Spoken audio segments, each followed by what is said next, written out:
Hello, I think I'm connected. Almost ready to start.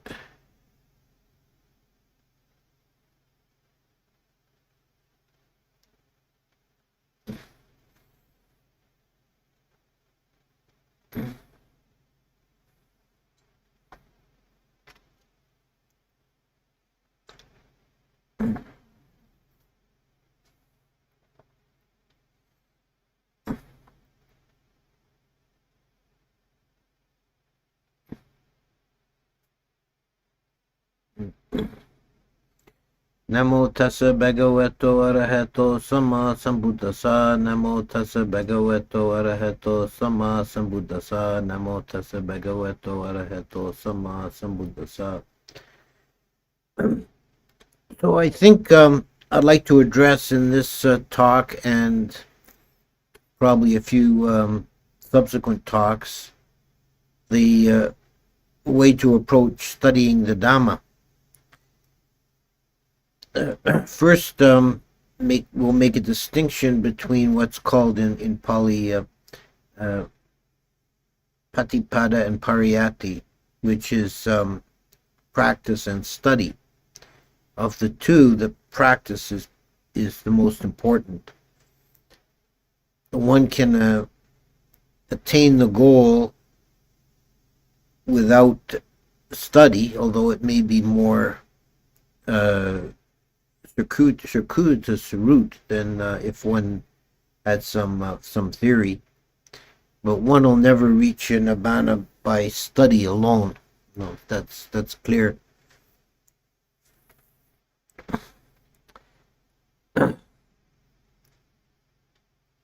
In all the Buddhist countries, there's always been some emphasis on study as an important part of the whole path, learning the teachings.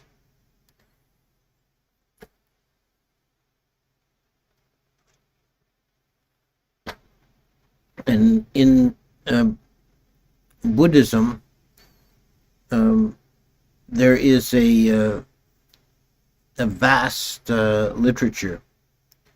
There's quite a lot of material to for studying. Now, in the Theravada Buddhism, we have as the core, we have the Pali Canon, which in itself is quite a large compendium of books. And then there's the Adhikatha, the commentaries, and the Tika, the sub-commentaries. Then there are various additional works that have been produced even down to the present day. So what I propose to do in this session, I'll make some general remarks, and then I'd like to examine some of these branches of the literature in the subsequent sections. We're fortunate in the present time with the ease of access we have to the scriptures.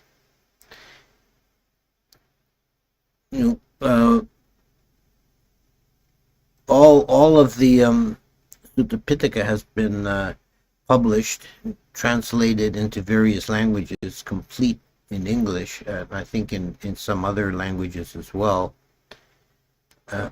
And with the use of the internet, we can access many individual suttas. There's a very good site, accesstoinsight.org, that has quite an extensive collection that one can access.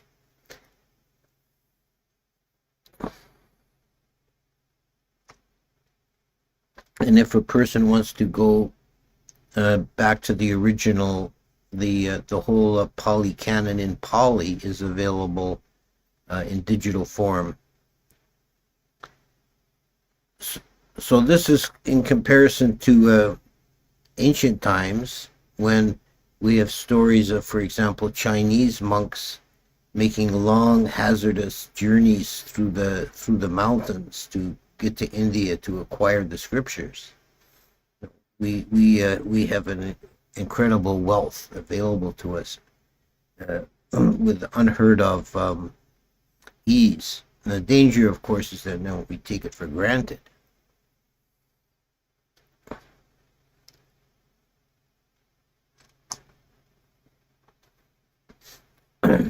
um,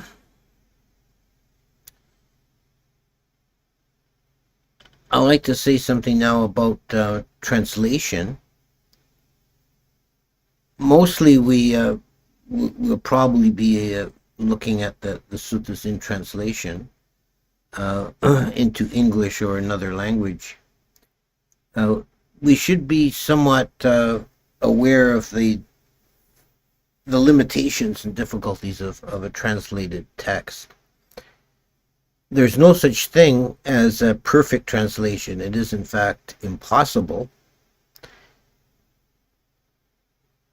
because no two languages are fully isomorphic. Isomorphic is a mathematical term meaning that one set can map onto another set. Like the alphabet, the capital letters and the lowercase letters, they're two isomorphic sets. They have a one-to-one correspondence. But say the Roman alphabet and the Greek alphabet are not isomorphic. They don't perfectly map into each other. And no two languages are fully isomorphic. So any translation is going to be an approximation. And translations can be done with more or less skill. And the translator has to make decisions.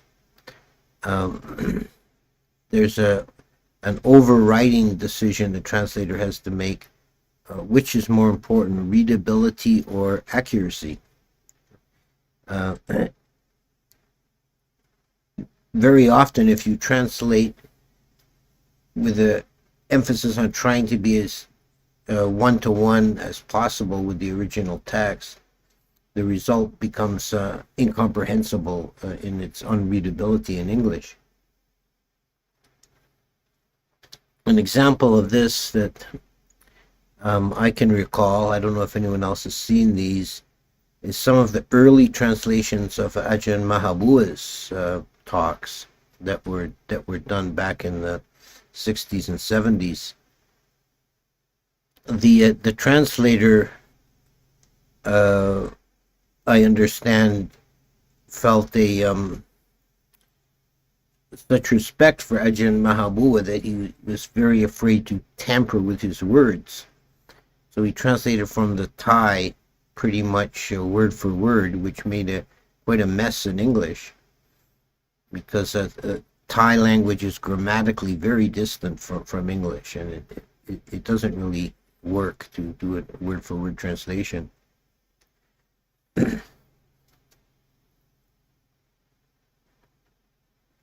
This is a problem that's especially acute. It's a translation problem. It's especially acute when we're translating from a non-Indo-European language like Thai or Chinese. It's somewhat mitigated when we're translating from Pali, because Pali is an Indo-European language, and some of the deep grammar is at least within some association to English grammar, because English is also a non-European language, an Indo-European language. So, that's one problem. Another problem is that very many words in Pali do not have a single perfect English equivalent. This is just something we have to deal with. So what I recommend is that if you don't have the time or the inclination to go the full way to studying, learning to read Pali directly, you should at least make an effort to acquire a vocabulary of of the most important technical terms, so that you can catch some more of the nuances of the text, and know when you read a word in English, have an idea what the original word is. A very good source for this is Nyanaponik's Buddhist Dictionary. It's available, readily available in printed edition from BPS, and it's also you can find it online as a PDF. This is a relatively short book. It's not a complete Pali English dictionary, but it just has a good listing of all the kind of technical terms of mental states and so on that occur in Pali. This is something that Pali has a technical vocabulary that's quite precise. A lot of English words are vague, and are used by different people in different senses. A word like consciousness, what do people mean by consciousness? It's the English word means different things to different people, whereas the Pali words like chitta and vijnana can be defined quite precisely. They were intended for that.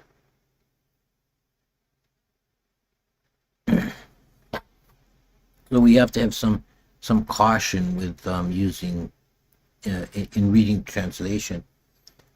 But even going back to the original language is not without its pitfalls, because we are dealing with a vast gulf of time and culture between modern Western society and ancient India, and it can be a bit of a hurdle to try and put yourself into the mind set of the Buddha's intended audience to understand what is being said properly.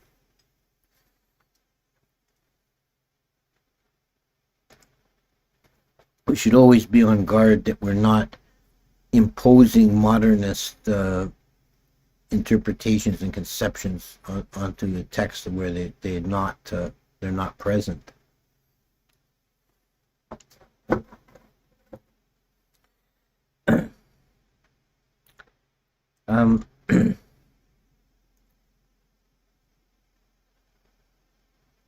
Buddhism is not a scriptural religion in the same way say Christianity or Islam is. Although Buddhism has its scriptures, they're not approached in the same spirit. They're not seen as divine revelation, and Buddhists are not expected to be fundamentalists about in reading the scripture. There is a concept of Buddha Vachana, meaning the speech of the Buddha, because the Buddha was perfectly enlightened. His speech is always going to be true and to the point. But the problem we face, even if we hold to that idea, that the problem we face is how do we know that what we read in the texts we have passed down to us are genuine Buddha Vachana? This becomes an academic textual analysis problem. The texts that we have made a long journey through different countries, different means of propagation, until they come to us in a bound book in Romanized Pali, Pali set in Roman characters, which is a fairly new innovation. It only dates to the 19th century.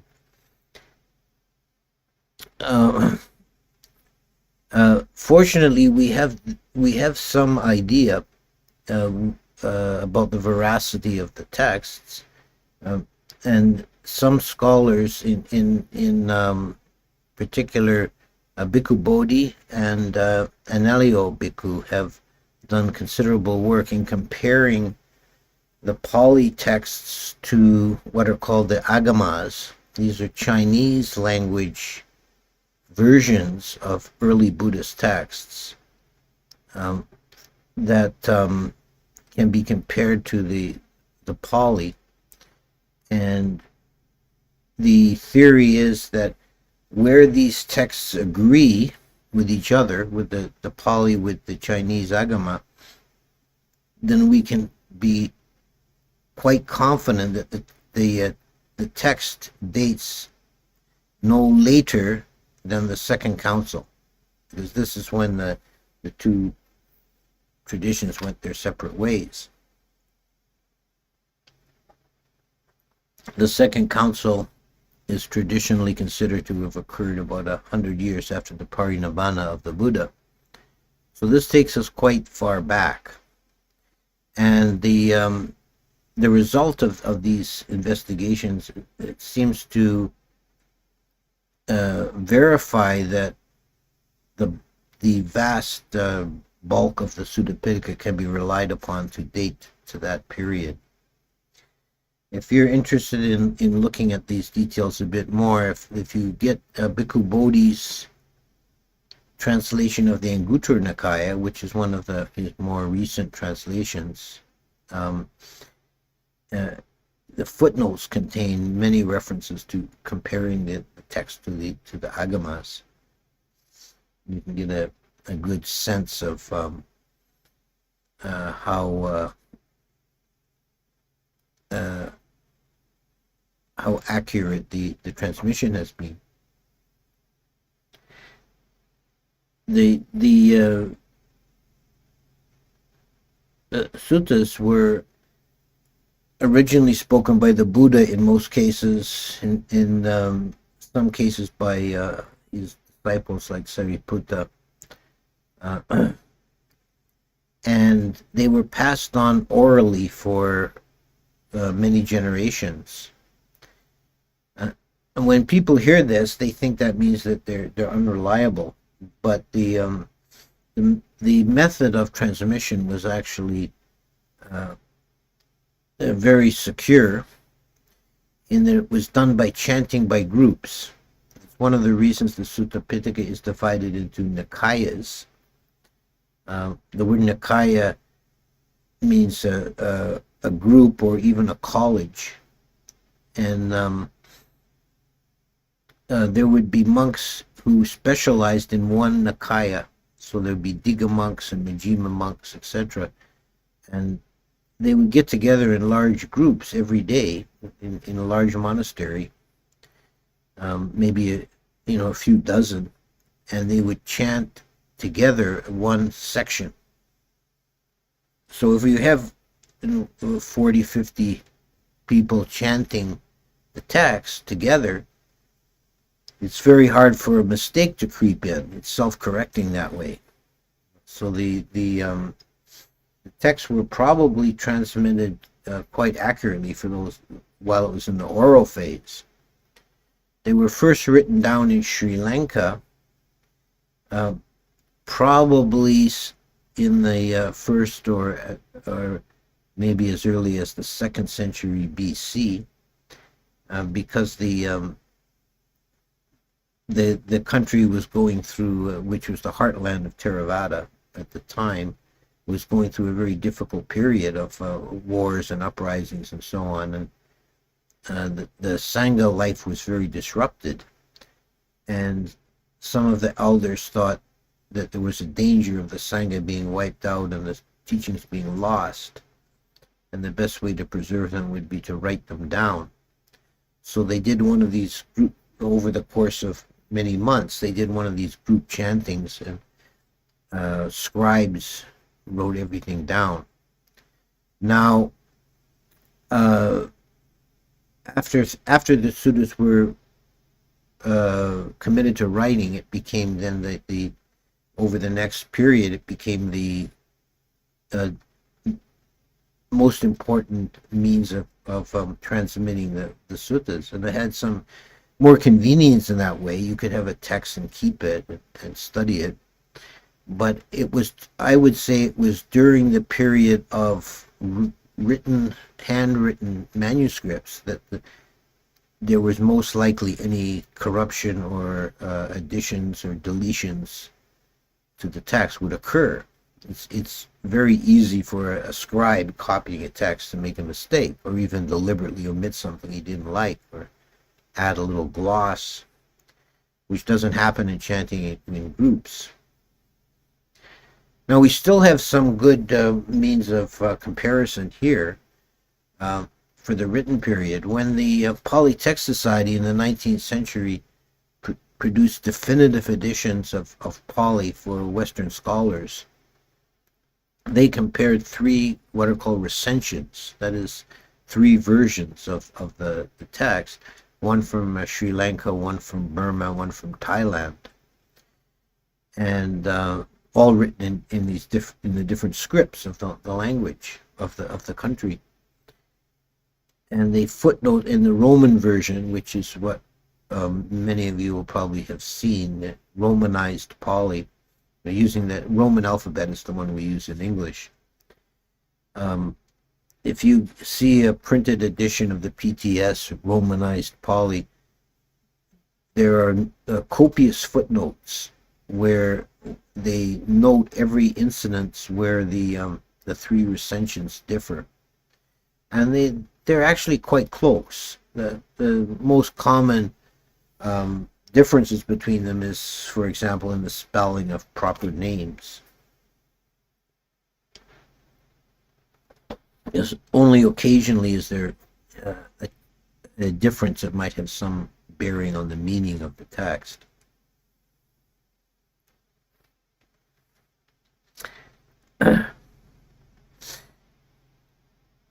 So I think that the bottom line of this is that we can be reasonably secure that the suttas as we have them are pretty faithful. Maybe not 100%, but a very close representation of what was actually said by the Buddha. Certainly all the major teachings, like Four Noble Truths, Dependent Origination, Seven Enlightenment Factors, and so on, occur so many times and are accurate across all these versions and recensions, so we can be quite certain that those are original teachings.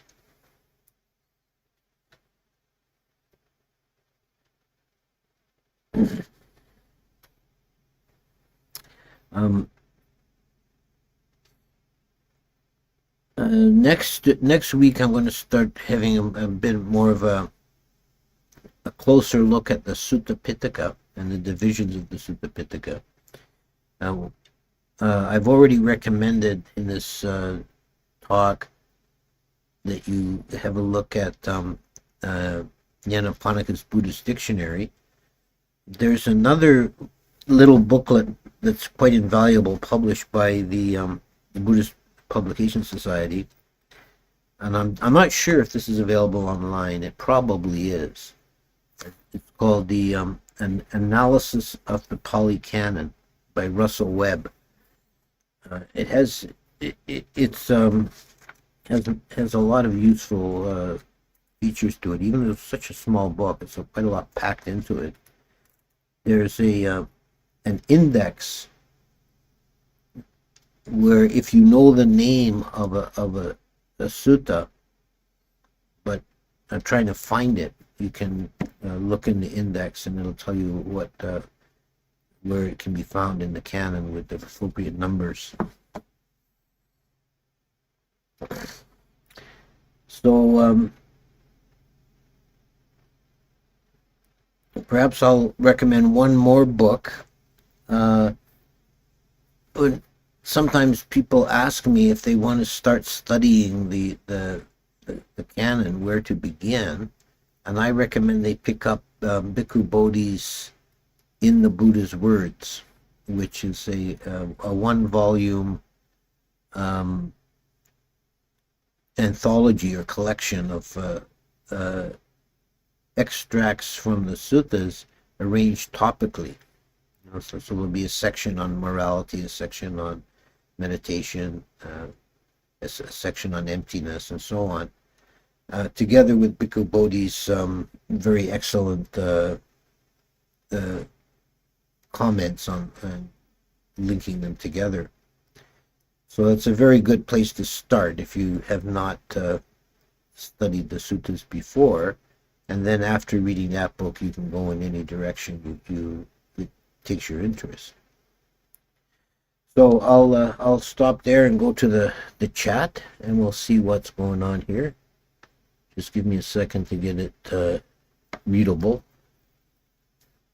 Okay, first question is regarding translation. Do you think brokenness is a good translation for dukkha? Like I said, there's no one English word that's perfect in all contexts for dukkha. It's notoriously difficult to translate. Brokenness is not bad in many contexts. Imperfection is another one that I kind of like.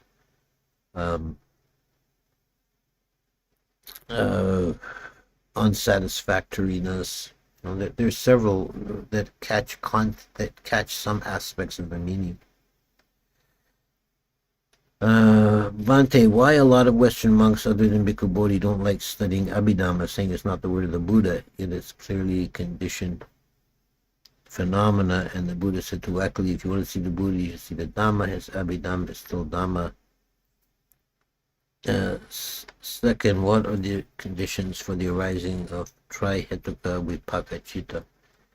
Okay, why people don't like the Abhidhamma? I am going to do some in this series, probably in a couple of weeks. I'll be talking about Abhidhamma. Some monks don't like it because they don't think it's actually the word of the Buddha. And I'll get into that. There's actually a good historical argument to make that it's a later development. But to my mind, that doesn't negate that it's a valuable study.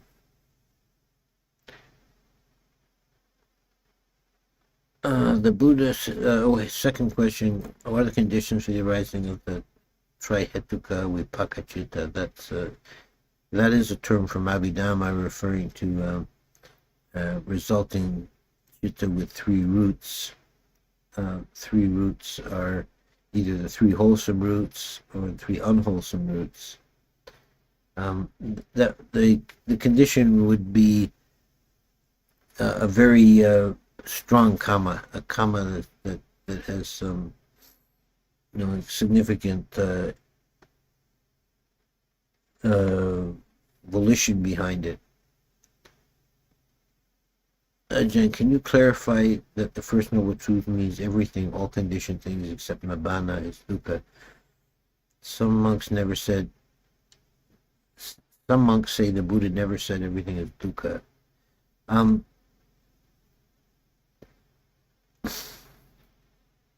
I think that what's intended there is all conditioned things, and everything except nibbana has the characteristic of dukkha.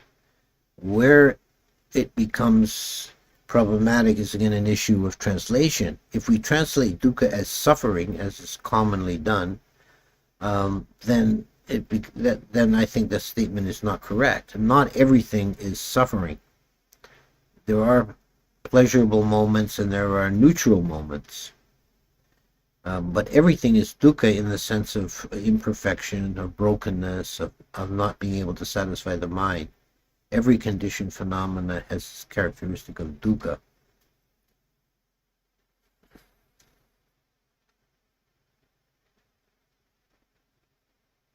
In your personal opinion, how much scripture was actually taught by the Buddha and how much was added or modified by later monks and politicians? Well, I think as I try to express in this talk, that we can trace the suttas with great confidence back to the second council, 100 years after the Buddha. Of course, that's period of time that would allow some modification. I don't think necessarily they're all, word for word exactly what the Buddha said, because there was obviously an editing process to make the text suitable for recollection and memory. So everything was kind of standardized and put into a literary form.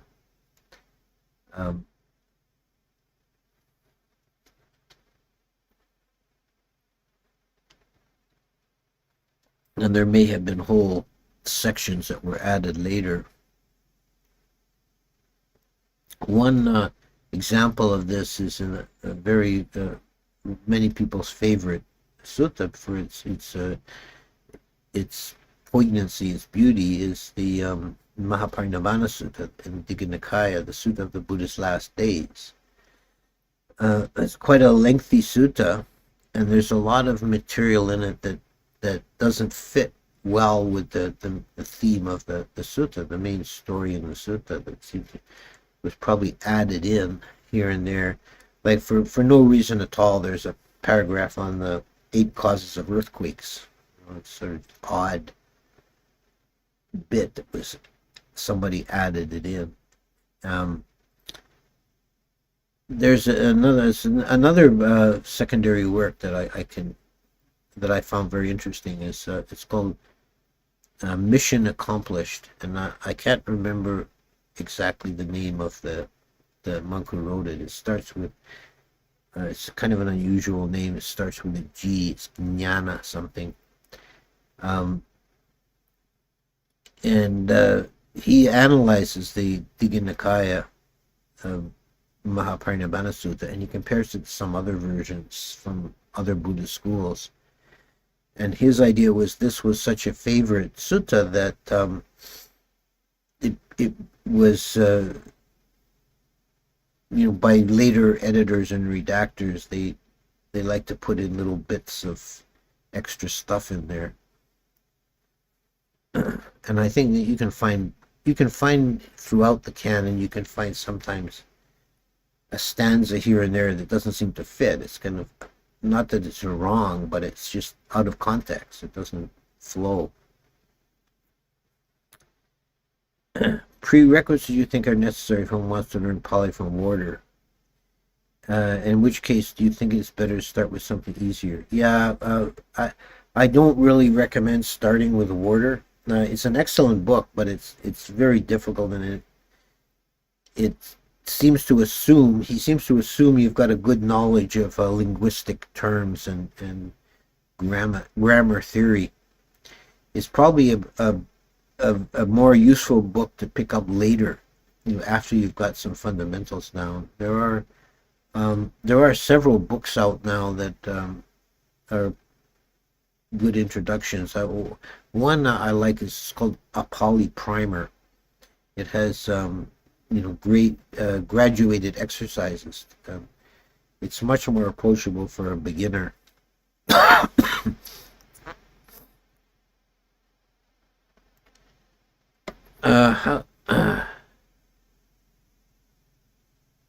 Okay, I'm sorry, I lost my place here. There's a lot of questions today. How to respond to a coworker that constantly spews out Christian verses when knowing I'm a Buddhist? I wouldn't get into arguments with him. There's no value in getting into disputes. You can just let it go. Do you think it is plausible Nagarjuna's version of origin of Mahayana texts that were hidden with the Nagas for later revelation? I'm not convinced. This is the kind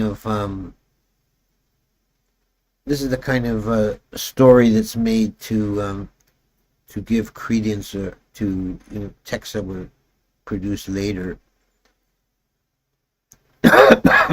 There's a theory that I was talking about oral versus written.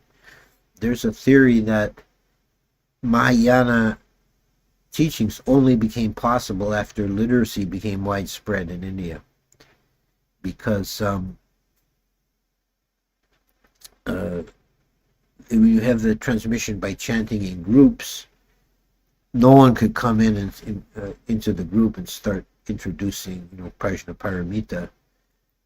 But when you just have to have one written document that can be copied, you can come up with any new text. And so to give it a pedigree, to make it sound more official, they say, well, this is spoken by the Buddha but hidden by the Nagas until the present day. There's one thing I come across, an interesting version of this. One of the early Buddhist schools made the claim that their teacher was a monk at the time of the Buddha who went up into the Himalayas, and he's Arahant, went up into the Himalayas and went into jhana for 400 years. And then he came back down into India, and he found out that, talking to the monks of that day, that they'd gotten everything all mixed up and wrong, and he had the true teaching. So he started this new school. Are the commentaries available in English yet? Not in their entirety. There's a very excellent volume by Bhikkhu Bodhi on the Sutta Nipata and commentaries, and it's a big, thick volume. Like, the commentaries are huge. I'm going to talk about the commentaries more. And you can get individual sutta commentaries from BPS. There's a number of them have been produced. Probably 8 or 10. The Brahmajala Sutta, Satipatthana Sutta, a few others. But the commentaries as a whole have not been translated. That would be a huge project. Would you have preferred to live back in the day when monks had to travel perilously to acquire scriptures, as you described? Or do you prefer today's modern versions? I gotta admit, I'm happy just that I don't have to cross the Himalayas to get a copy of the Digha Nikaya. Why do you think the Dhamma was preserved and protected in Sri Lanka but completely lost in India, where Hinduism is more prevalent? In a way, it's kind of a historical accident that because of the being on an island, somewhat separated from the main currents of change in India. Some people say that Islam coming in wiped out Buddhism in India, but really they just finished it off. It was already moribund by the time that the Muslims arrived. There were some Hindu kings in India that were very dogmatic in suppressing Buddhism. And also, Hinduism developed and changed. It took a lot of ideas from Buddhism. The Hinduism of later times has very little connection really with the Hinduism. It's not even proper to call it Hinduism, the Brahmanism of the Buddhist time. Do you prefer reading text in physical form, digital, both? And do you use AI at all? What is your view of it, please? I prefer, in general, reading in physical text. I'm kind of old school. But I do like, if I'm going to look at the Pali, which I don't make any claim to be a great Pali scholar, but I do have some knowledge of Pali, and I'll occasionally go back to the Pali text. I like to use the digital tools that have built-in indexes and hyperlink to a dictionary and so on. Makes it much easier. Have I used AI at all? I've tried just an experiment to see if I put in a Pali text into ChatGPT, for example, and ask it to translate, and the translation comes out pretty decent, and I think it might be useful as if someone were translating texts. I wouldn't rely on the AI 100%, but as a first draft, it might be useful to use it. Do once returners always have to have the last life in human realm, or can it be in a Brahma or Deva or Arupa realm? Well, they always have their last life in the Sukhavati, which is a realm at the same level, or a higher level, but in the same bhumi as the Brahmas. I read a sutta where Mahavira vomited blood. Was this added later, do you think? Um, yeah, possibly. I mean, there's several suttas where a character called Naganta Nataputta, who modern scholars identify with Mahavira, is shown in a very bad light, and um, it may be the kind of what would you call it, the bias of the redactors.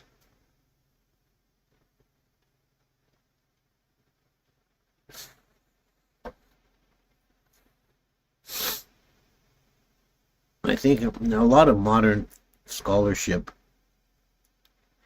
uh, leads to the idea that Mahavira actually was not contemporary with the Buddha. He lived before the Buddha, which would make, I think it does make some sense in general, that Jainism was known in India before Buddhism, because the austerities that the Buddha or the Bodhisattva practiced before he became enlightened, the extreme austerities, um, they're possibly derived from the Jains. Is it true in Sri Lanka monks prefer studying sutta than meditation? I don't think you can make a generalization like that. The individual monks lean more towards study or more towards practice. So I don't think you can say it as a whole cultural thing like that. So does dukkha mean we cannot have permanent happiness as opposed to suffering? Well, you have to distinguish, and this is one of the problems in translating dukkha. You have to distinguish between a subjective aspect and an objective aspect. The subjective aspect is our feeling, and suffering is obvious, but there's also pleasure. But pleasure is also subjectively dukkha in that it's never perfect. It can never fully satisfy the mind. But the deeper meaning of dukkha is objective, meaning that the objects themselves, the dhammas, the sankharas that arise in the conditioned realm, are always going to be imperfect, incomplete, broken, provisional. That it's inherent in the object. It's not something that our mind imposes on the object. What do we know about why the Atthakavagga reads so differently from the rest of the Pali Canon?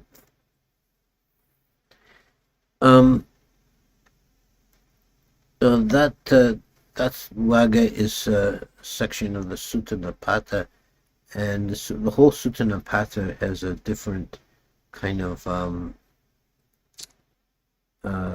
style than the other Nikayas. Some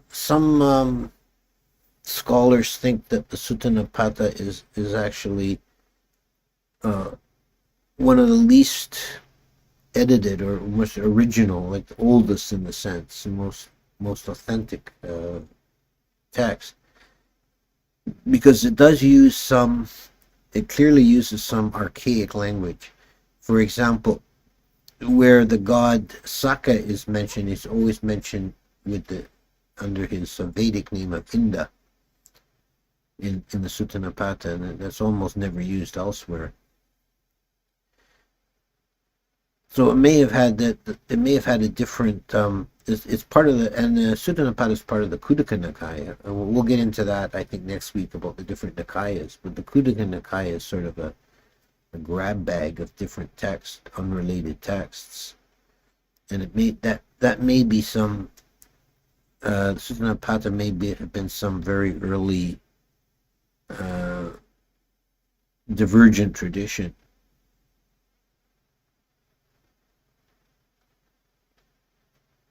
Which suttas from the EBT do you think have been added in? How much is Mahayana, Pure Land, and Vajrayana, and newer schools and Dhammas? Newer schools and traditions altered and modified Dhamma. Well, they've other Mahayana is major doctrinal shift. I'm not sure what you mean by EBT.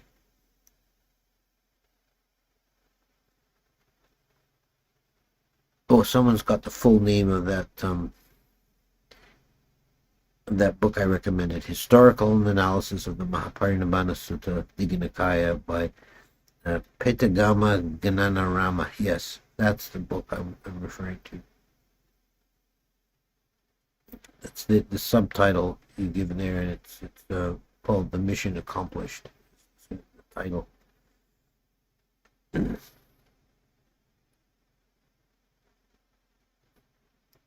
The authenticity of early Buddhist texts by Sujato discusses in depth how much of early suttas are authentic and were likely added later. Yeah, that's actually a good source. Is there a commentary on the Anapanasati Sutta? Yeah, there definitely is. I'm not sure if it's been translated. I don't recall seeing it. Are there any Buddhist schools that strictly use verbal teachings and chants alike in Buddhist time? Not that I know of. I don't think anybody does that anymore. Which Nikaya should I start with? I'm getting the 4 Nikayas tomorrow. Which Nikaya should I start with? Traditionally, you start with the Digha Nikaya, and then go to the Majjhima, and then the Anguttara, and the Samyutta last. That would be the traditional order, and I think it makes sense. Okay, so come to the end of those questions, and we're up to 45 minutes. So I think I'll leave it at that for this week, and next week I'd like to at least spend. I don't know if I can do it all in one session, but I'd like to look at the Sutta Pitaka, analyze that a bit. Okay.